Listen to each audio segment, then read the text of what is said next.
Hi అండి అందరికీ. వారం రోజుల తర్వాత మా ఫామ్ ఎలా ఉందో చూపిస్తానండి. ముందుగా బంతి మొక్కలు, ఇదిగోండి బంతి మొక్కలు నాటాము. పక్కన మల్లె తీగ, మల్లె మొక్క మొత్తం ఎండిపోయింది. అండ్ మిరప, చిట్టి చామంతి ఇప్పుడే గ్రోత్ కనిపిస్తుంది.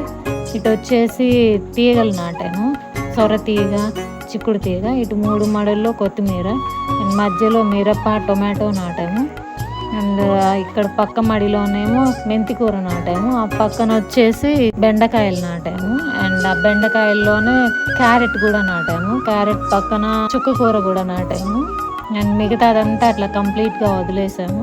ఇదిగోండి, ఇది వచ్చేసి వంకాయ మొక్కలు 4 నాటాము. చుక్క కూర కొంచెం గ్రోత్ కనిపిస్తుంది. ఇంకా నాటాము, రండి చూపిస్తాను. మునగాకు ఆరోగ్యానికి మంచిది అంటారు కదా, అందుకని మునగా ఒకటి నాటాము. అండ్ పక్కన వచ్చేసి తినే ఉసిరి చెట్టు, ఉసిరికాయలంటే ఇష్టం అండి, అందుకని అదొకటి నాటాము. అండ్ షెడ్ క్లీన్ చేస్తుంటే సర్ప్రైజ్గా ఒక మొక్క కనిపించింది. అది చూస్తే చాలా బాగుంది, అందుకే నరక్కుండా అంతే ఉంచేసాం.